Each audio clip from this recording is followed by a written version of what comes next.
In our first story tonight, government's quest to establish a factory in every district is being stifled by high interest rates offered by various financial institutions in the country. That's according to coordinator of the Secretariat, Gifty Ohinkunedu, who disclosed this to journalists. She says the Ministry of Trade and Industry has begun negotiations with partnering banks for flexible rates for potential investors. Government industrialization program has entered its second year, but with little to show. As part of this year's International Trade Fair and Exhibition, the Ghana Trade Fair Companies has held a day's seminar to discuss issues affecting the One District, One Factory program. Known as the 1D1F Business Seminar, the program served as a platform for the financial institutions and potential investors to find ways of financing the project. Addressing journalists after the program, coordinator Gifty Ohinkunedu said government was working to ensure there are flexible and common interest rates for all the partnering banks. The minister is working on that so that we can have a uniform, for everybody, uniform figure for everybody. So we are still working on that, talking to them. So I think that we would iron that out and have a uniform, a standard figure for everybody. That is our wish as government. So we are still discussing that with government, with the banks, the financial institutions. I don't want to commit to anything now, but we all know that Exim Bank, for instance, is so low. And there are other banks who are also coming up with, because the banks are different. It's not just one bank. So the minister is dialoguing with the banks and trying to convince them to settle on one uniform, figure for all the promoters. So that is what I can say for now, as far as the interest rate is concerned. And I'm sure we'll get somewhere. Within our limits, we sent about 70 proposals to the banks. That was last year. So it means that over and above what we even envisage. But you see, we have limits as far as we can't force anything on the banks. They all have their own processes. So we, as far as we are concerned, I think we achieve our target of the 51 that we talked about last year, because we've sent about 70 proposals. That was last year to the banks, and even this year we've even sent more. You heard from them. So within our limits, within what we can do as a secretariat or as a ministry, I think we've done our best and we have achieved our target. The Secretariat also disclosed that about 7 manufacturing firms have received financial support and will take off soon.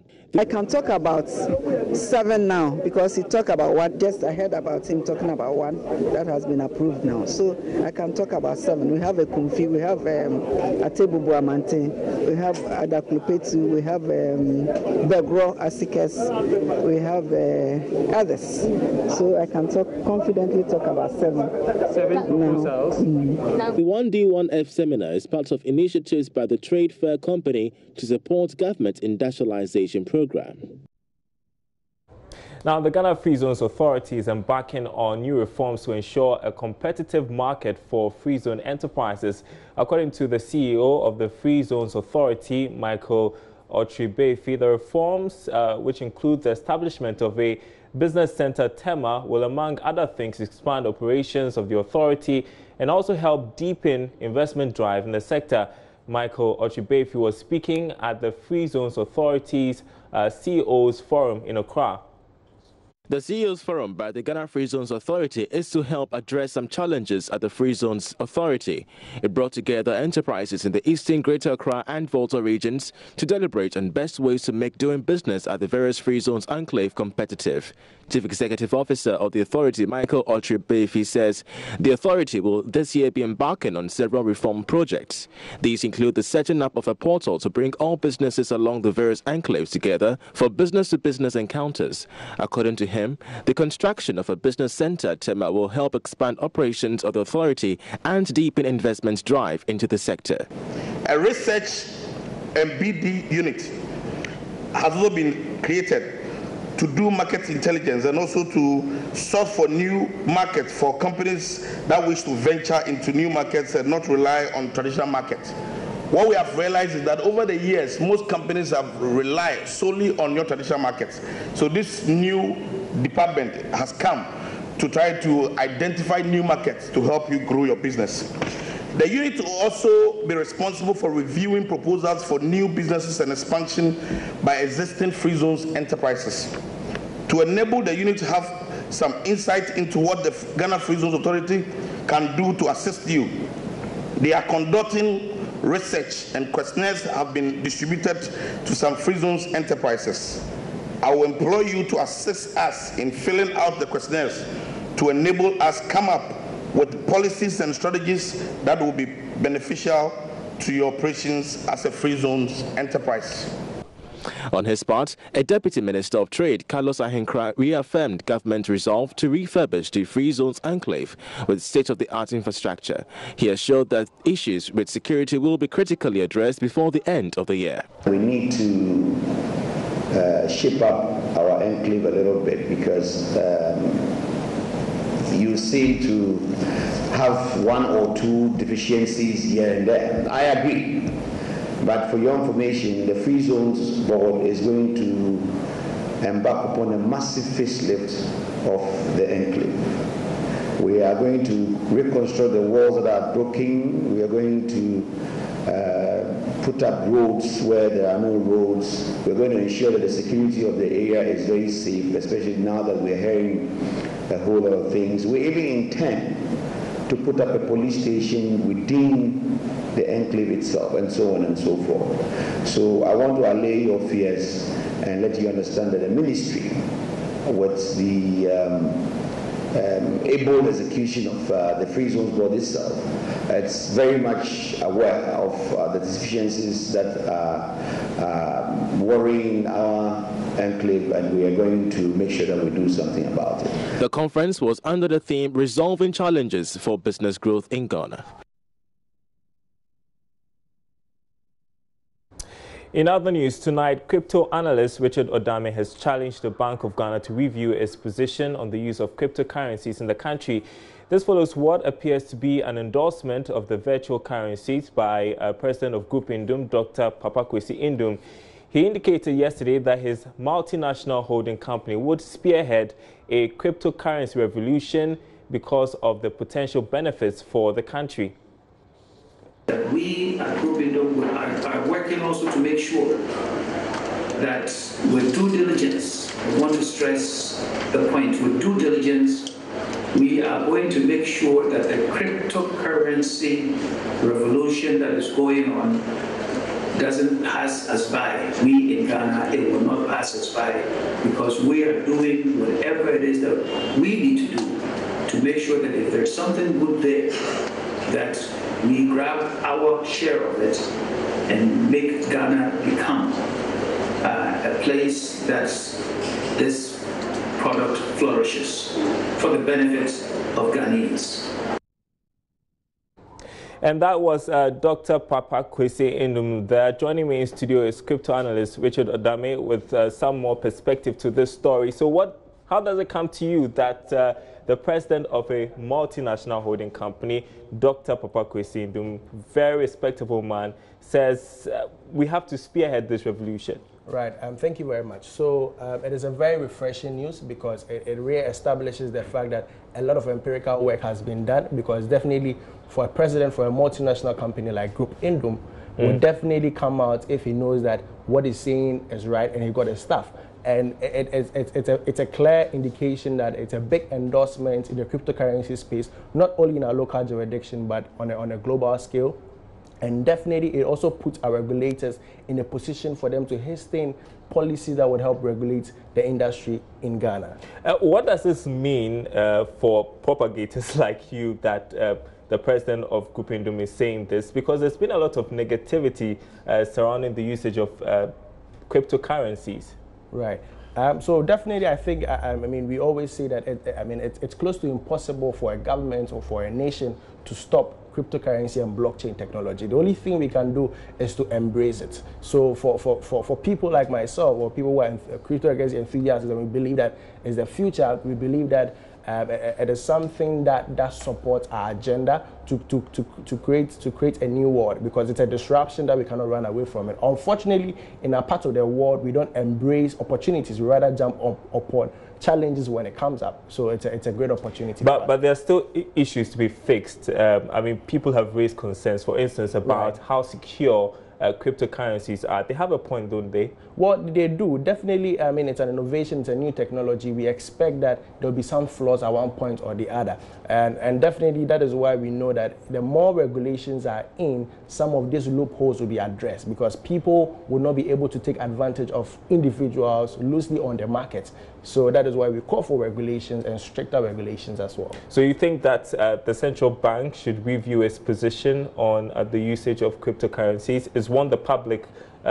You do that at your own risk, and that's bad enough for anybody who is interested in using cryptocurrency. I think that our central bank, unfortunately, is a bit laid back in this technology, even when, I mean, our closed-door neighbor. But it's not just them. Around the world, several governments have issued a fiat on the usage of cryptocurrencies. But the truth is, as a developing country, we need to position ourselves. What do we want to look at in terms of innovation? Our next door neighbor, Nigeria, Kenya, these are countries that are performing very well, just on the same scale as Ghana, and they are taking advantage of it. Just recently, Mexico just passed the bill to support cryptocurrency. So definitely, Ghanaians, or the central bank needs to be a bit more proactive in coming up with the regulations, because they can't stop it. No matter what, it will still take place. And that is why the president of Group Indom has affirmed that they are going to spearhead the revolution in Ghana, because it can't be stopped. Okay, but I mean, this negativity surrounding the usage of Bitcoin has affected some of the currencies. Bitcoin, for instance, has taken a dip over the past few months. How is it recovering? I mean, speaking to you, I mean, in recent times, you've indicated that you were expecting the currency to bounce back, but it's been pretty slow, hasn't it? Well, unfortunately, in terms of its growth or recovery on the market, it's been steady, it's been slow. But I think that I did indicate that it was going to see a recovery from the second week in February. We saw that, although now we are looking at a resistance point of about $11,000. But the reason why we would see this back and forth on the markets is that there are more regulations coming in. A lot of countries' Security and Exchange Commission are trying to look at policies, and you realize that the more this policy comes in, it will definitely affect the price or the other. But in the long term, it will stabilize it and increase the price. So we are definitely sure that by the end of this year, you are looking at nothing no less than $30,000 to $50,000 for a Bitcoin. We'll come back to you and see how that turns out. Thanks very much indeed, Richard Odame. He is a crypto analyst, joining us with his perspective to the latest story. President of Group Indom, that is Dr. Papakwesi Indom, saying that his company would lead a campaign for the usage of cryptocurrencies. Now, an update on some other developments today. An Accra High Court has dismissed an application by some 2,300 workers of Goldfields Company Limited seeking to put on hold moves by the company to have them laid off. The court action, initiated in December 2017, accused the company of relying on reasons not allowed under the law to carry out this exercise. Justice Lorenda Owusu today dismissed the request by the mine workers, saying the company will suffer if it halts the exercise. There is more in this report. The mine workers in mid-December commenced a series of protests aimed at piling pressure on their management to rescind any decision intended to have some of them laid off. Sources close to the company explained the layoff as necessitated by short lifespan of the Takwa mine. This was not the first time the company was undertaking such an exercise. About 400 workers were laid off in 2014 over similar concerns.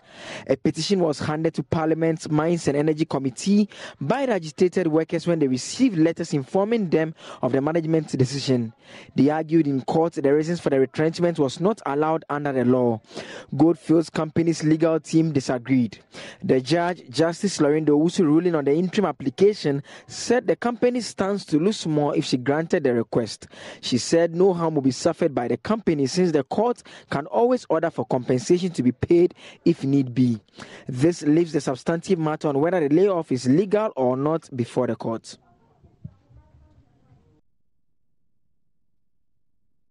Meanwhile, General Secretary of the Mine Workers Union, Prince William Ankrah, is calling on Parliament to pay very close attention to the Development and Stability Agreement before the House prior to the approval. Workers of the Takwa Goldfields mines have been agitating with management over what the workers say is a breach of parts of the agreement signed with government. In an interview with Joy Business, Prince Ankrah said there was an urgent need for government to ensure mining companies commit themselves to such agreements.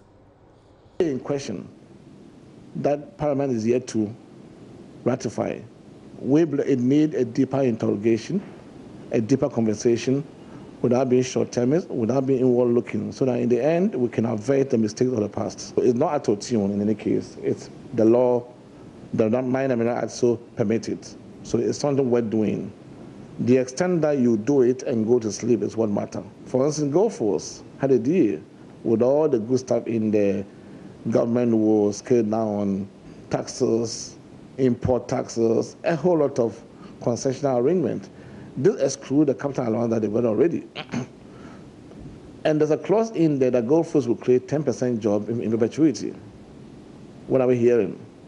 So you are growing workforce who become perpetually poor, a state that cannot get revenue targets. And implication for our dear nation is obvious.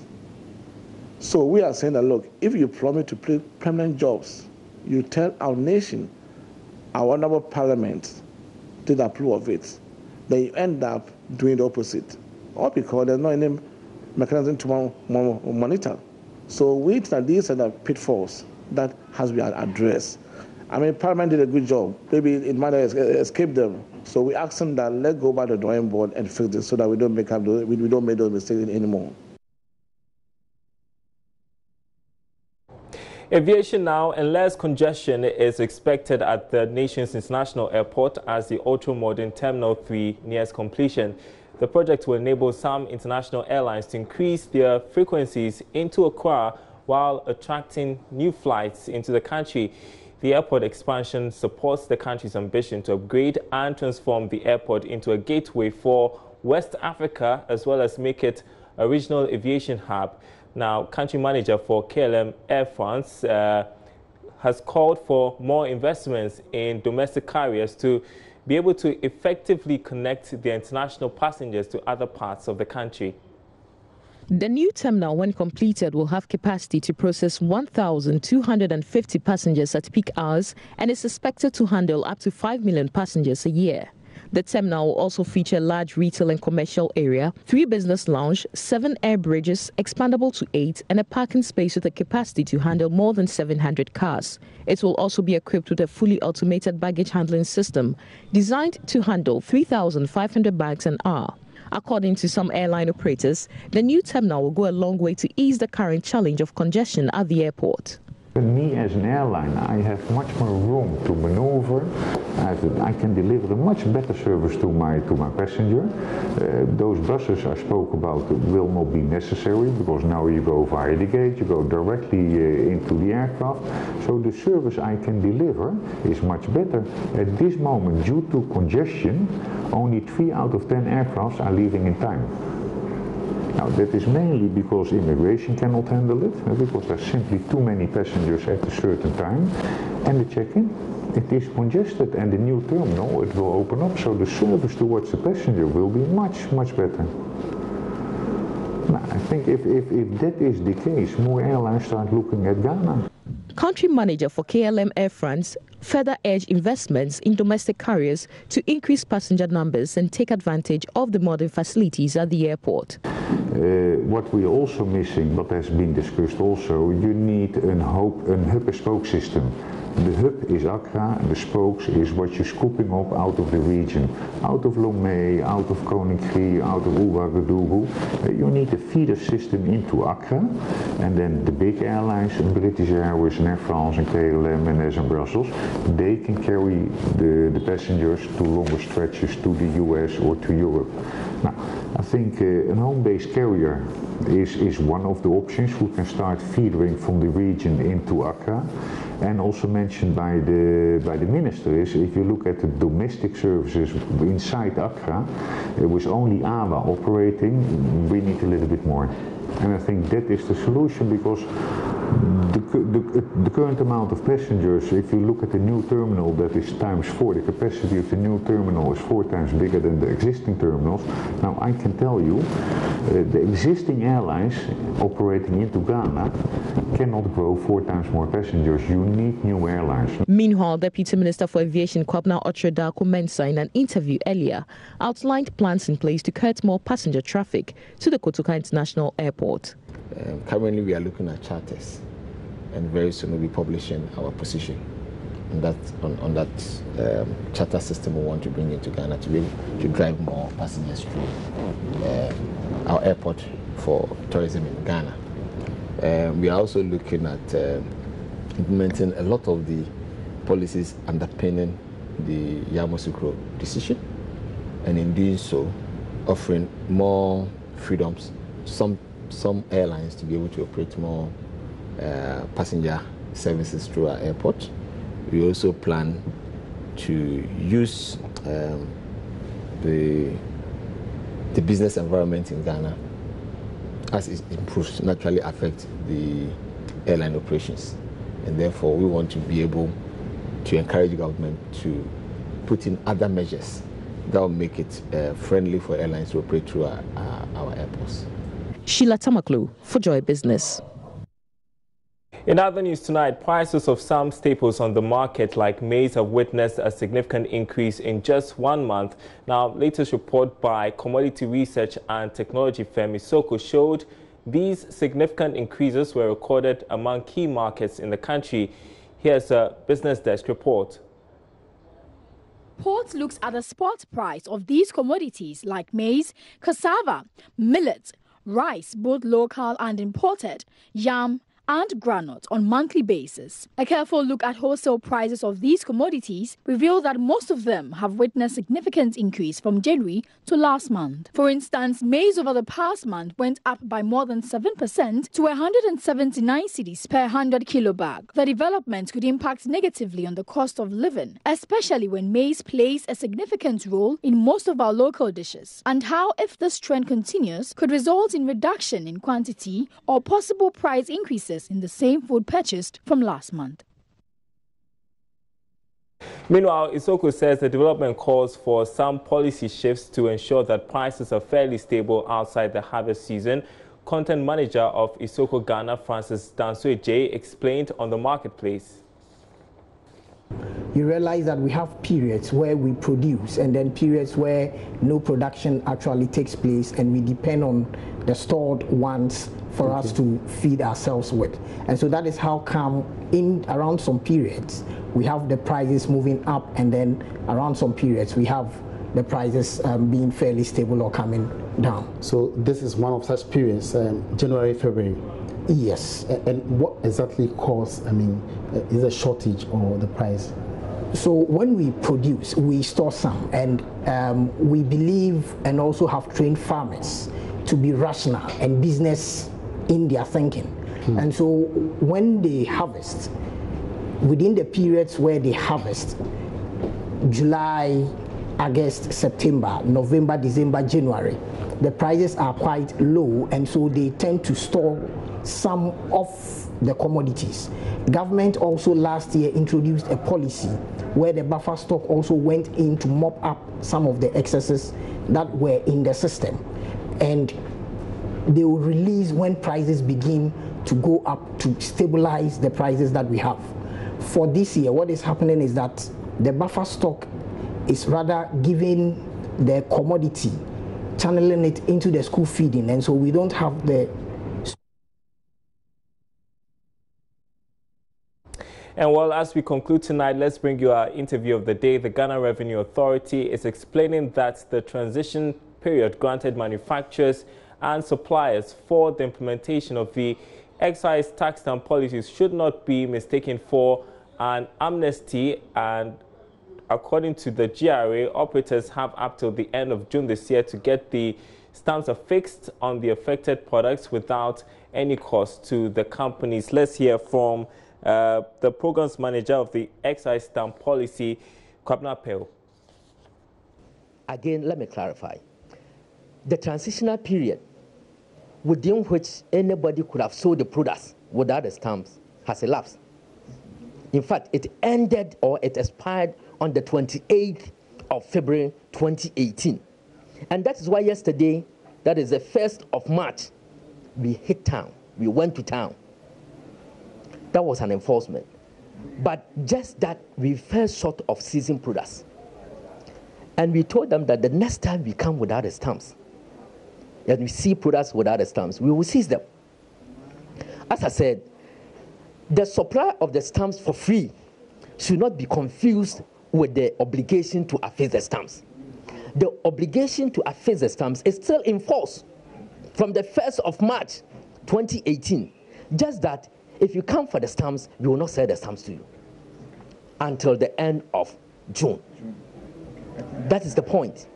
So please, we are saying that the obligation under the law, the requirements under the law for taxpayers, importers, retailers, manufacturers, as retailers in respect of the goods that they have prior to the enforcement date of 1st March.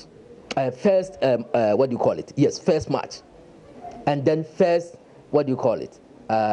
January, in terms of imported products. If anybody had any of those goods, come to us. We give you the stamps, and then you put them on the products, and then you can sell for free.